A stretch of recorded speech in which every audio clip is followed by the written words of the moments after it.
What's going on, Men's Health Unscripted Nation? Patrick and Stephen here again for another exciting interview. We have a fantastic guest on today, Kim Burns Cummings. She's a good family friend of mine. And to be honest, I did not know that she had such a powerful story. So we're going to endorse her a little bit. She's a pottery wizard. KimberlyPottery.com. We're going to include that in a link in our bio. And more importantly, she has a fantastic message for everyone out there regarding men's health. And we're just really, really excited to get started. So thank you for coming on the show, Kim. I can't thank you enough. And when I heard the couple minutes that you had to spare on the phone the other day about this interview, obviously I was saddened to hear the news, but I was also very excited for the opportunity to spread the word about men's health and prostate cancer awareness. Thank you, Patrick. It's really an honor and a pleasure. And if I can help one person, then it's worth it to be here today. And I would do anything for you anyway. So thank you. We say the same thing too. We think if our podcast can just help one person, then it's all worth it. So that's a great attitude, and we really appreciate it. So we're going to give you the floor. We know this is going to be a really powerful story, and we just want to have you describe your experience. How did your dad find out that he had prostate cancer? And what role did you play in helping him discover the issue and forward? I'll start by saying I'm an only child, and I was spoiled with love by both my parents.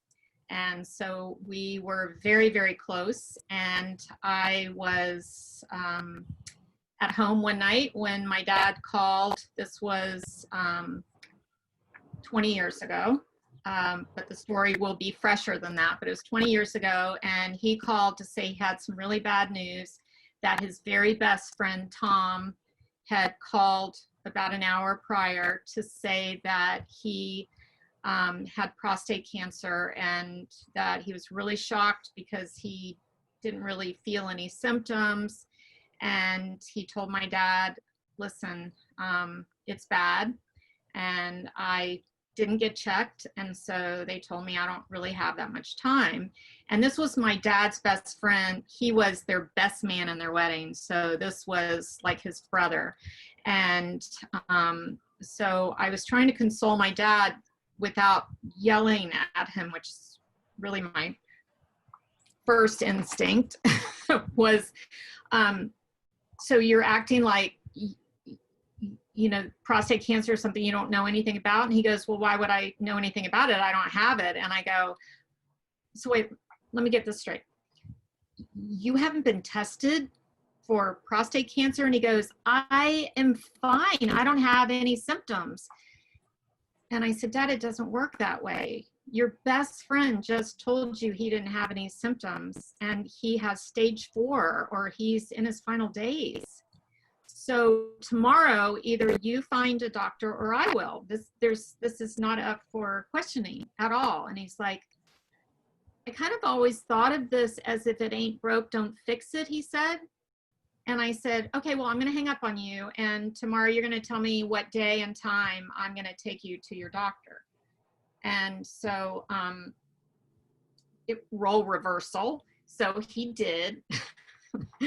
And he was reluctant, but I went with him, and they did a PSA test, and we came home. And I will tell you, I was like, oh, good, we got that out of the way. He got his test, he's fine, he has no symptoms, he's absolutely a portrait of health. He walks 6 miles a day, and at the time he was 70 something years old. And I don't know how many days later, forgive me, but he called to tell me that they called, and he said, if it wasn't for you, I wouldn't have known this, but they said my numbers are such that it looks like I have prostate cancer. And I can remember, God bless, they're both in heaven now, so I feel bad when I talk badly about my parents, but I can remember my mom's voice, like the parakeet that we talked about earlier. I heard her in the background of the phone call going, blah, blah, blah, blah, blah, blah. And I go, what is going on? He goes, Mom says this is ridiculous because obviously I have no symptoms, so I should just ignore it. So I only share that bad story about my mom, my wonderful mom, because that's what a lot of people do. They're looking for a green spot that shows on the skin, or an eye that plops out of their head, or their hair falling out, or suddenly they're vomiting every day. I'm sorry, folks, that doesn't happen. My dad had no symptoms. So skip to the day of surgery. They said he caught it so soon that it was a very simple surgery. They had done thousands of them. I think actually they said they had done 1,200 of these particular prostate cancer removal surgeries. And I did research on the doctor that he chose, and I felt so good. So I dropped him off at the surgery center, and we both felt fine. He wasn't nervous, he wasn't scared. He served in the war, he's a tough guy. And I drove to work because they said they would call me in a couple of hours. And a few minutes later, my phone rings, and it wasn't good because it was my dad. And I go, oh my God, did you forget something in the car? And he goes, no, they had to do a screening or an x-ray before they could put me under. And they said it had already spread to my sacrum and sternum.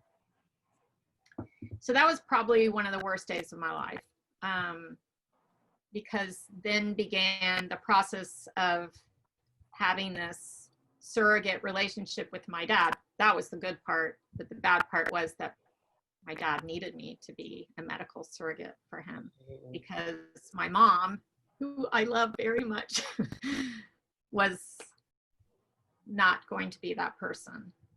And we did, enjoy each other's company, but I have to say that I worked 2 jobs.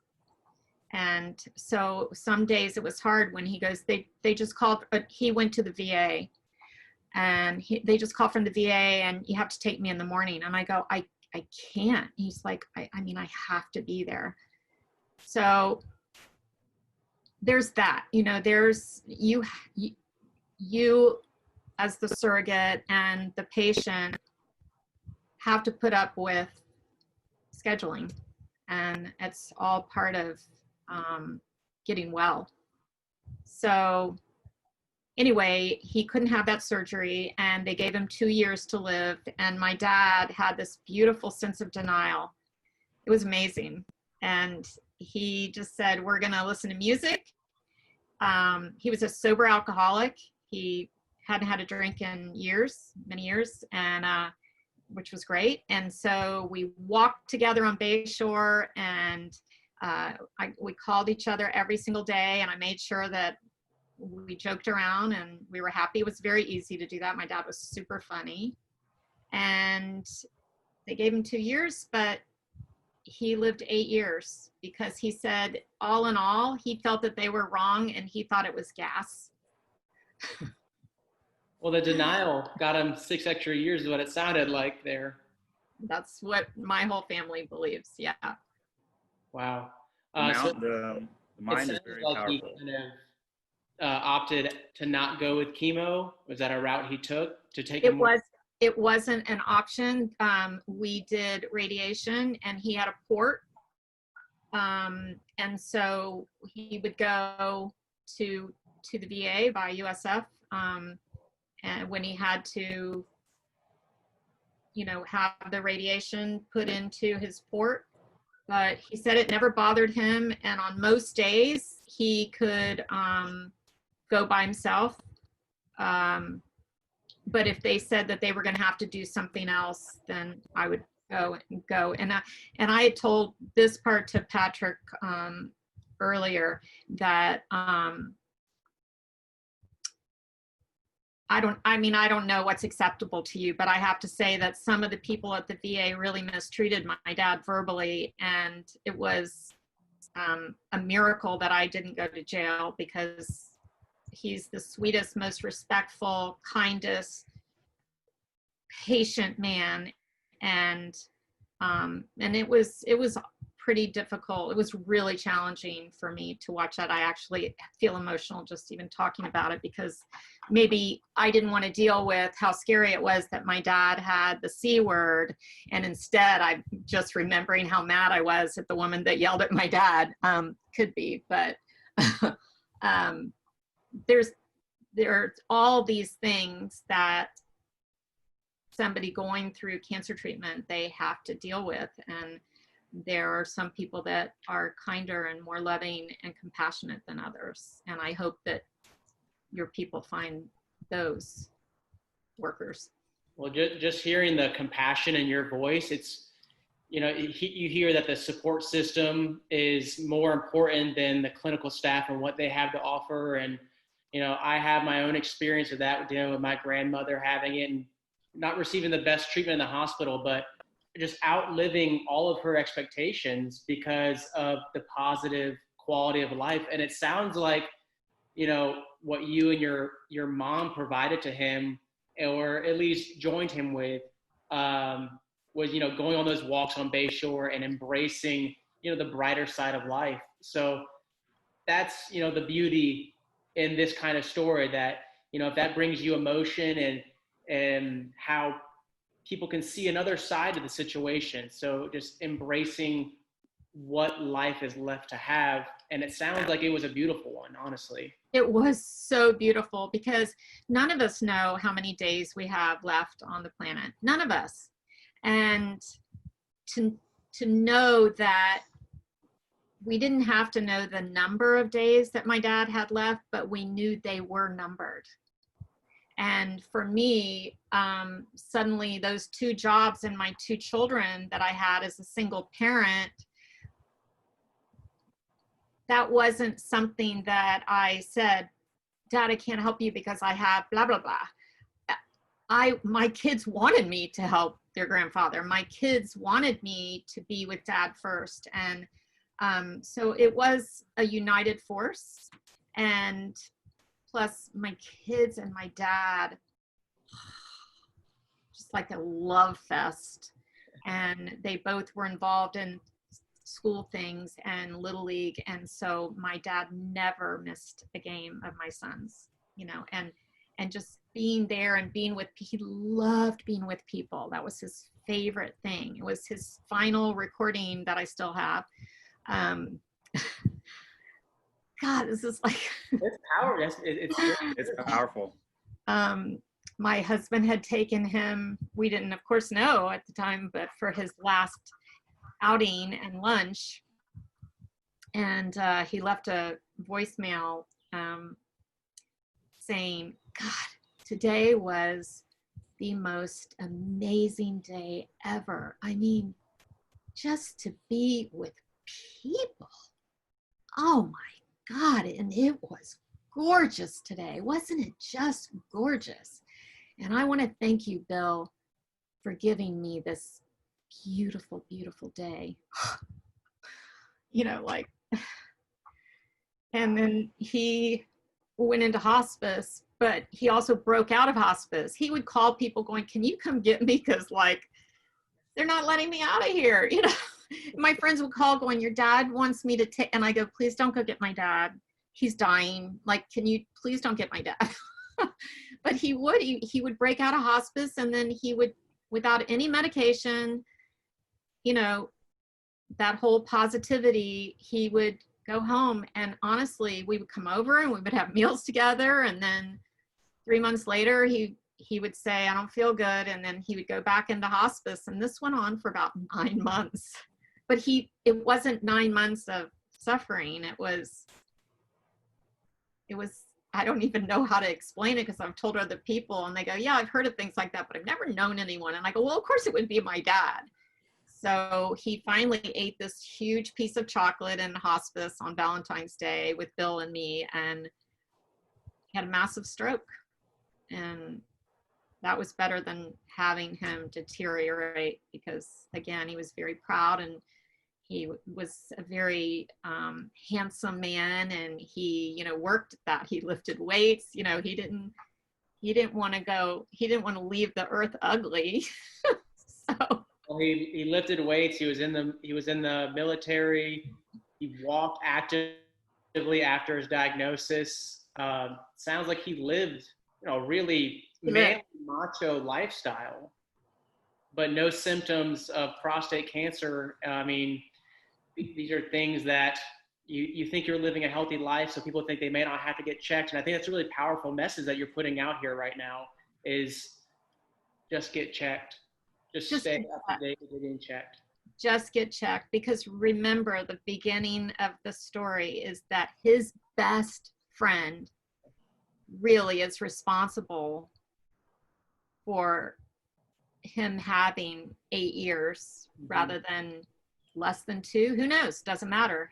He made that call to my dad and said, tell me you've been checked. And then, it went from there. So I just wanted to come full circle back to, it took someone in his life that he loves that got sick to alert us, because I didn't know I had to ask my dad. He wasn't senile.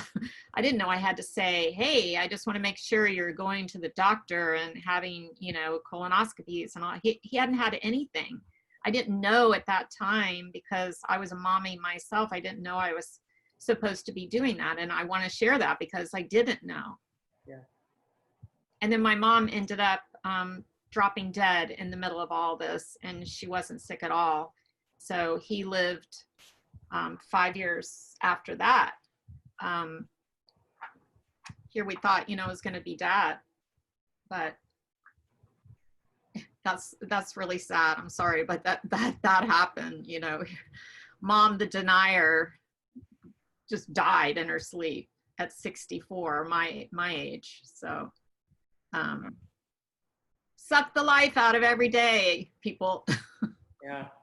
Yeah, this is really a strong message to live life to your fullest. And I'm really glad that you've come out and just said those things just about getting checked and how important it is. I mean, that's really, I know you've seen some of our episodes, and it's just like really what we're about is it's not, we're not asking, anybody to be a rocket scientist. We're just saying, go get checked out. Prevention is so key that, you take someone like your dad, who on the outside appeared very healthy, Yes. weightlifter, military man. I mean, like Steven said, the epitome of machismo. And we, find out that on the inside, even though you're not feeling symptoms on the outside or seeing anything, that it can really just be detrimental to not get checked out. And also just the fact that he's a man, and, I was already getting colonoscopies and, we're talking about medicine, going to the gynecologist every year. I don't wait for someone to tell me. I get my teeth cleaned twice a year. I go to the dentist every year. But I think there is a little bit a story to the fact that men have to be pushed a little. That needs to be changed. That's all. It just needs to be changed. You're doing it right now. You're changing it. So that's just silly. That's like the people that are, let's bring it to the present. That's like people not wearing a mask because they don't feel a symptom. No, it doesn't work that way. Right? We wear masks to prevent giving it and receiving coronavirus. So men everybody needs to get their check and their checkups. There are age appropriate checkups. I know that's your job to talk about it, but prostate cancer, there is an age to have that. There's an age for colonoscopies, and everybody needs to be responsible and be their own patrol and find out, hey, I'm turning 40. What do I need to do? Get a blood test? Sure, that's a great thing to do. Absolutely. So you mentioned, sorry, Patrick. No, go ahead. His first check was essentially at his diagnosis at his mid-70s. Yes. Okay. Wow. Because he passed at 81 and he lived 8 years. So early 70s. Wow. Yeah. That's 73. I had never thought about that. He was 73. Because in my mind, if you saw him, he was like younger than 73, you know. But yeah, he was 73. So he thought he had gotten through all that. It sounds like he had a young man's spirit. Yeah. Oh God, definitely. Yes.